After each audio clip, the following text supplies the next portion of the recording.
Hey, how you doing out there, Guitar Heroes? Today we're going to be talking about changing your own strings. Can you do it? Yes, you can. And at the end of this video, you should feel more confident that you can do it in a reasonable period of time. It normally takes me about 15 minutes to do it, but of course I've been doing it for 25 plus years, so it's going to take you a little longer at the beginning. But what's the benefit of this? I don't have to bring it to the guitar store. I have to wait. I got to spend more money. It's not just buying the strings, right? You got to pay some labor for somebody to do it. You can do it yourself, and that's what we're going to talk about today. All right, so first of all, what do you need new strings for? Hey, if they're not broken, why would I need new strings? Because they corrode over time. This is metal. We got steel, we got brass, and we got bronze, and all of those metals corrode in the air over time. And what happens is the shiny, bright colors that you see start turning brown and black over time. The longer you have them on here, the darker that they will get, and they start getting brittle and they don't sound that good anymore. Now, sometimes you're lulled into over a long period of time because it doesn't change overnight that, hey, they still aren't so bad. But when you put a new pair of strings on, boom, it's like a brand new guitar. It's quite amazed, and it still never really is. It's still always a pleasant surprise to put on new strings and hear how nice and bright that they sound. Okay, so how often do I need to change strings? I like every 6 months as a rough rule. If you play really, really often, you're playing every single day and you're playing a lot, because the perspiration on your fingers is another element that helps these things corrode besides the humidity in your house. So you might want to go a little bit more often. If you don't play that much, you know, I still probably wouldn't go too much beyond 6 months unless you got it in the case all the time, because otherwise they're going to corrode. And of course, if it's in the case, you're probably not going to be playing it. So 6 months is kind of the general rule. What kind of strings should I get? Brand name, I'm not so sure, means a whole bunch. I've been using these Martin strings for many, many years. They have quite a few different types. These are bronzes. I don't buy the most expensive strings. I kind of get the medium or the lowest price ones. They're always good quality, and generally they get me through that 6 months. But I'm not saying that there's any one brand that's like better than any others. This is just what I've been using. I've tried probably all the brands that are out there. You know, you decide what you like. What gauge should I get? If you look up in this corner right here, you're going to see an 11. That's the gauge of the strings. If you're a beginner and you're probably in your first year of getting started, you probably want 10s, 0.10. Why do you want those? Those are the softest strings you can get.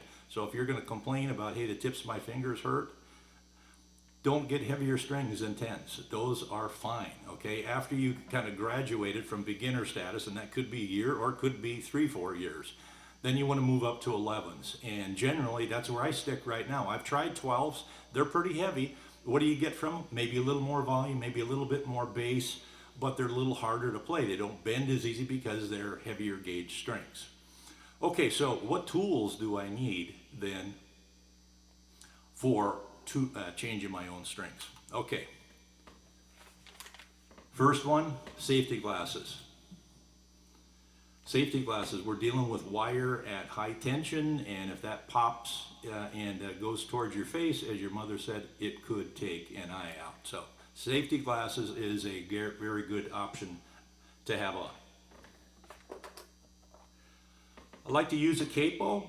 And the reason I use the capo is because I only got 2 hands, and this helps hold the string in place while it's loose, so I can kind of get it tightened up without it falling on the ground.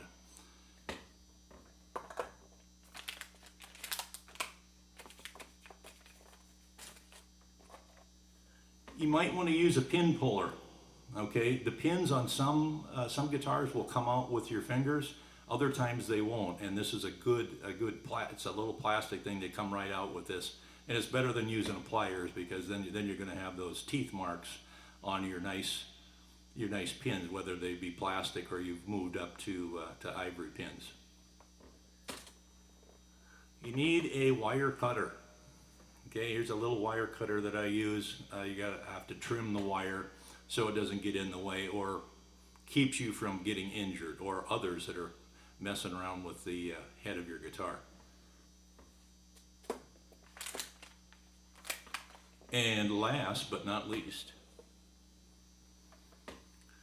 we have a winder, and this helps a little bit. It's a little awkward to use because you have to use it with one hand, right? You got to hold the guitar, right, and use this unless you get it on a table like the guitar store luthier. He's going to have it on a table mounted, and at home normally you don't have that. But a winder is another good tool, and then this just keeps you from having to turn too many times. And I use it sparingly. I don't use it all the time, but it's a kind of a good tool to have. Okay, so that's pretty much all there is for tools. The last thing I wanted to show you is this is what a pack of strings, or at least an example of what a string would look like when you pull it out of the package. Okay, so keep in mind, it's easy to make mistakes and get the string in the wrong spot. Trust me, it's happened to me enough times. Okay, well, on this package at the beginning, on the label at the bottom, it's going to show you which string it is and which gauge it is. Now, when we're talking about 10s and 11s and 12s, well, that's the little string, that's the little E. Okay, so the other ones are all bigger, so if that's a 0.1 or 0.111 or 0.12, well, then you know the big string's going to probably be 0.5 something. And if you look at the lower part of this, not only will you see a picture of the 6th string, you'll also see the gauge on there too. I can't really see what you're seeing, but hopefully you'll be able to see that it's 0.56. So the message here is two things. Number one, the old string goes back in this package, because otherwise it causes trouble. So you want to get it wrapped up and get it back in here. And number two is to make sure that you're always checking this to make sure that you got the right string. All right. Okay. If you break a string, you know, what do you need to do then? Well, if you've been playing for 3 months and you break a string, hey, just replace all of them, because now you got to buy an individual string, and you don't save a whole bunch of money, and it's really hard to match up. Individual strings are hard to find. Right now, most of your retailers, whether it be Amazon or a guitar store, they don't sell a lot of single strings. So generally, if you break a string, you know, put another set on. Now, the other thing to keep in mind is what strings are going to likely break. The two little ones, the little E and the B. These are the ones that break, and I've broken quite a few over time. And generally speaking, the way that you break them is by tuning them too tight. That's normally, now that doesn't happen 100% of the time. I broke some before and I didn't know why. But if you tune them too tight, these are the ones that are going to break. And when they break, that string's going to come out of there at 100 miles an hour. And you hope that that's not heading towards your face. Because that would be bad, right? Okay. All right, so now let's zoom in and let's take a look at changing strings on two strings, one the big E and the little E, just for a demo. Now this is typically the way I do it. I do it on my lap, and you don't have to have anything special. I've never really done it on a table. I mean, if you bring it into the guitar store, they got a special table and all that set up. So what's the first thing we need to do? I need to loosen the string up. So I'm going to go down here to the tuner, and I'm going to loosen.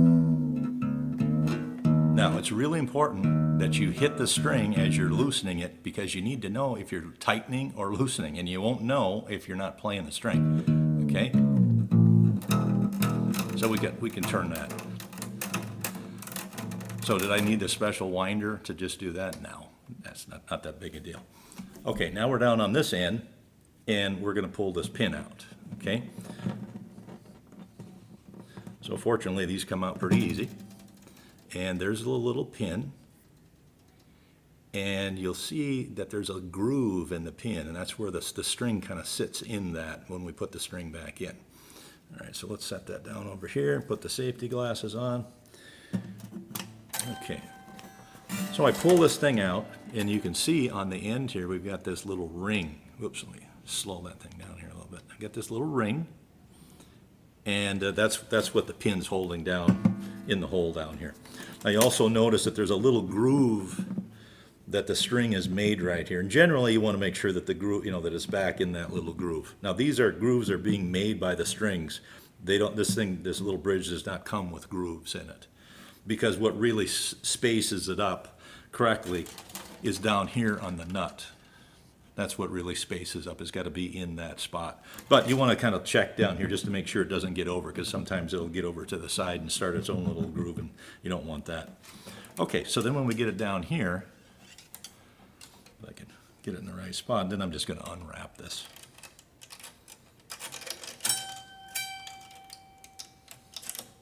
Okay. And I'm going to set the guitar down, and then I'm going to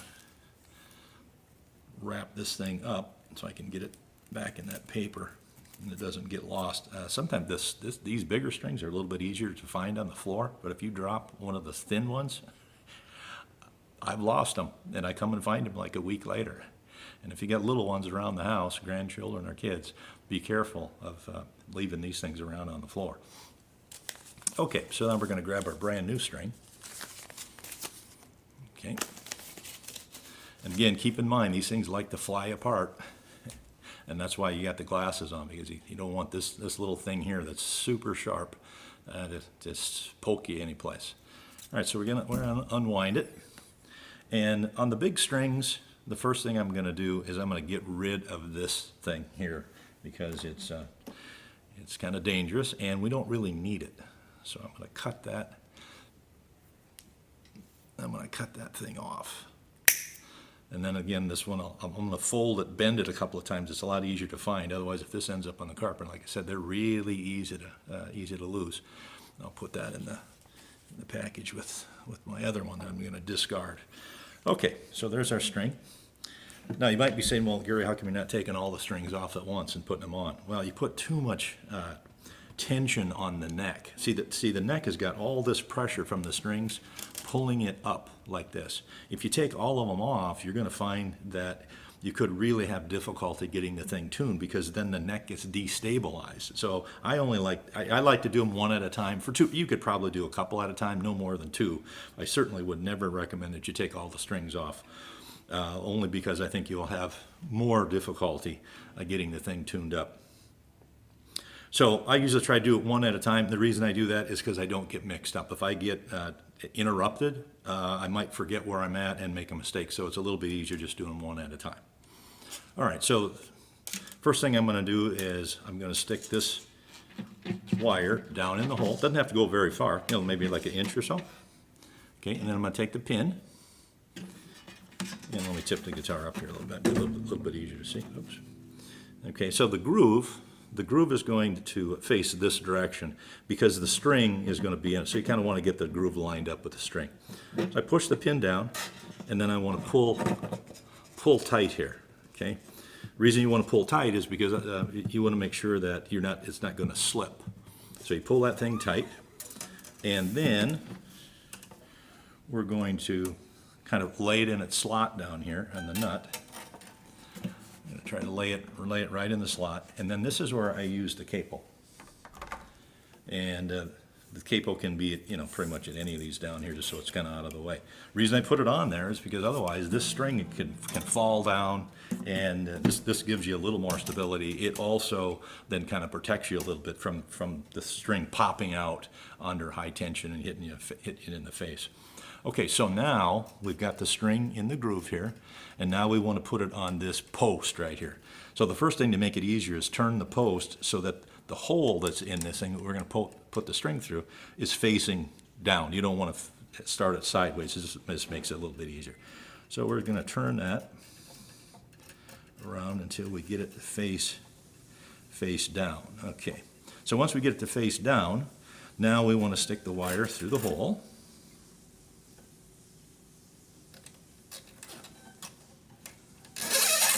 Okay, pull her tight, and then now I want to get the string in this groove again, just make sure it's in the groove, okay?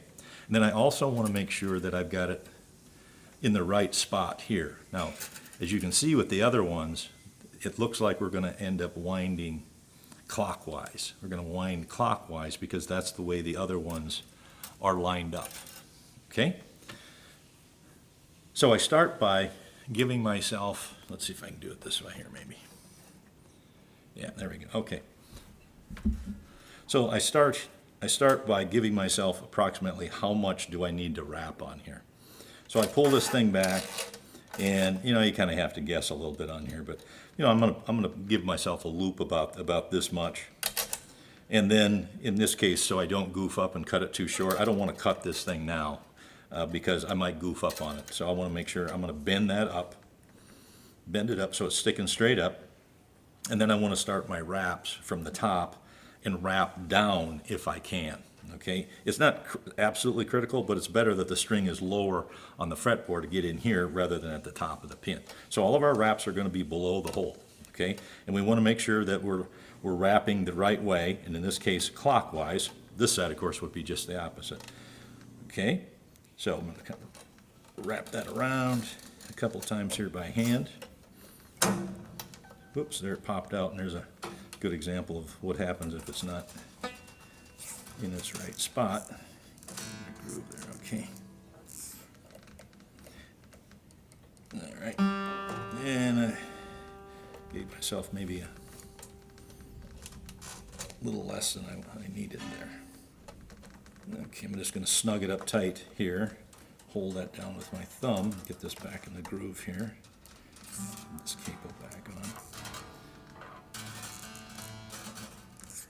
on. Okay. Now, one of the other things to keep in mind is the pin down here has a tendency of pulling out sometimes. So I kind of have to keep an eye on that as I'm going to start cranking this thing now. So like I said, I'm holding the string down so it stays below the hole and kind of heads down towards the bottom. And then at the same time, once I get a little more tension here. See, here's where I could use this thing. It's just not that big of a deal. I don't really save a whole bunch of time, but it does help. Okay, now the thing is starting to tighten up, and I'm watching the pin down there just to make sure that that doesn't pop up. If it does, I just go back down here, and I'm just gonna, I'll just push it back. In this case, the bigger strings usually hold better. The smaller strings are the ones that will get a little goofed up. Okay, so I probably got enough tension I can take this off. The pin's not pulling up. The pin's nice and flat down here. And your objective isn't to tune this thing like right now. You don't really have to do that. I just want to make sure that it's just not too floppy and that's being held properly. Okay, so that's pretty close, and I don't know if there's another kind of a way of manual tuning. Usually, if I hold this string down at the 5th fret, the big E, it should match the A string. Why? Because this is A, right? 5th fret on the big string is an A, next one's an A. So they should match roughly when they're tuned. So I can go up a little bit more.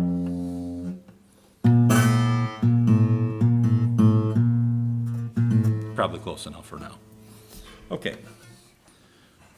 So now I'm going to go back up here, and then I want to get rid of this thing because otherwise this is just going to get in the way. And I like to cut it as tight as I possibly can to the post.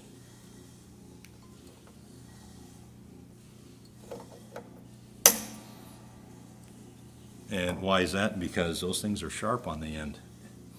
And if you ever just happen to just take your finger and rub it along the piece that's cut, you'll find very quickly that if you rubbed on that pretty hard, you'd give yourself a nice cut. So we've got that in place, and the wrap looks pretty good. It's kind of coming off the bottom of the post rather than off the top. We got it it's in the groove. And this is what you want to make sure you check, because this is where you can get goofed up. Make sure it's in the groove here. Make sure that it's going to be in the groove down here, and the pin is down. And if you got all that in place, you're in good shape. We've got it tuned roughly, but we're not going to worry about that right now. Okay, I've already done the 4 strings, so we did a big one, and now we're going to do a small string. The smaller ones are a little bit harder to mess with. And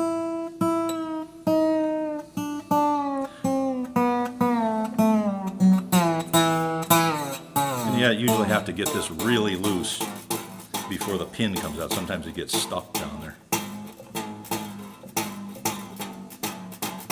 Again, real important, especially on these little strings, that you're hitting the string to know where you're at, because you certainly do not want to tighten it. These are the ones that break easy. Okay, so pull the pin out, pop out the string. Now go down here and we'll unwind it off the post. And be careful when you're pulling it out here, because that little wire can get you. Sometimes you might be a spot here where you can cut it. This is getting kind of wrapped up on me. Okay. And then again, be careful about these things hitting the carpet, because they will disappear forever until the vacuum comes, or somebody finds it on their bare feet. You certainly don't want that to happen. I'll get that stuck here in the paper before I lose this thing. Okay. All right, so then kind of the same deal. I'm going to take my last one, and I always want to make sure that I always check this to make sure I don't goof up. And if you can see on there, it says E and number 1. First E, yeah, first E is what it says on there. Okay. It's really easy to get these mixed up because the B and the E string look very similar. You don't want to get them on wrong. I've done it, and it's not fun reversing the process. Okay, so same thing as before. We're going to stick our little ring down there. We're going to get our pin. We're going to get the pin lined up. Pin lined up. We're going to give her a good yank there and make sure that she's tight. And we're going to pull it all the way up the neck. Put it in this little groove spot. I'll put my capo on to hold it.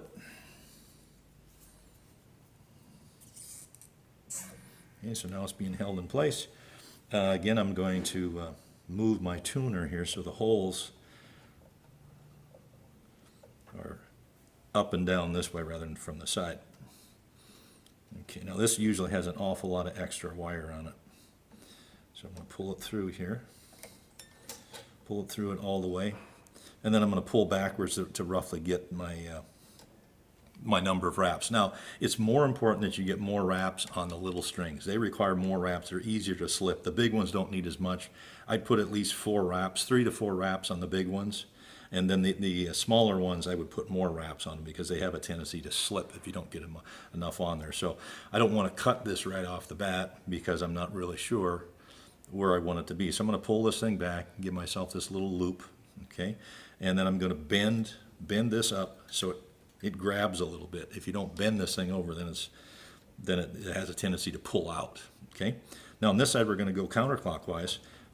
And again, I'm going to look carefully the way that these things are wrapped over here to make sure I'm going the right way. It's really easy to go the opposite way, and then you got to redo it. Okay. Start wrapping here. Let's see if that'll help.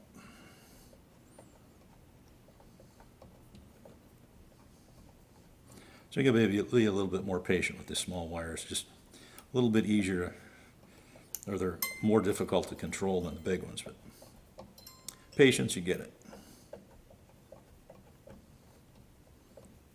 And I guess this is where I could use my little crank if I needed to.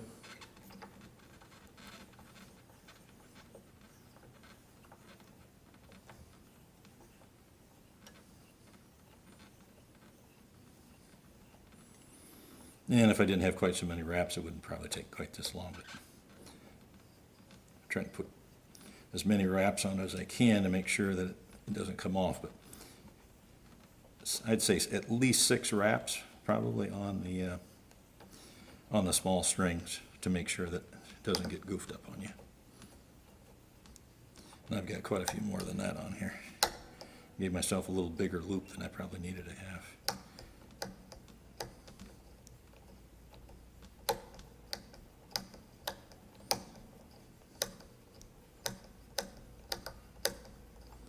Okay, now we're starting to snug up here a little bit, so I want to make sure I've got the string in down here, and now I'm looking down the guitar to make sure that the pin is not starting to come out.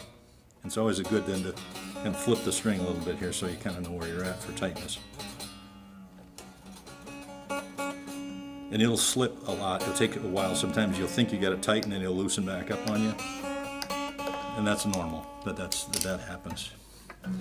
So the pin is in here. That didn't pull out on me, so that's good. Take the cape off. Okay, so now I'm going to tune, and in this Gibson guitar, I've got a built-in tuner, which is kind of nice. And usually, if you got an electric acoustic, sometimes a tuner is built in. So I'm going to get her tuned up here.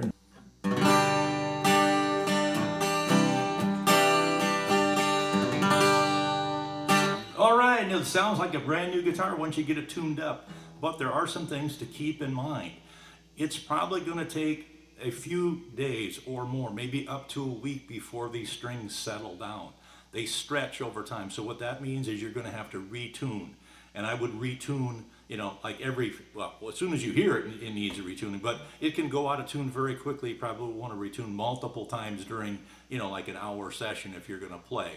Do that for about a week, then pretty much they're going to be done. They're going to get settled, and then you're not going to have to worry about them anymore.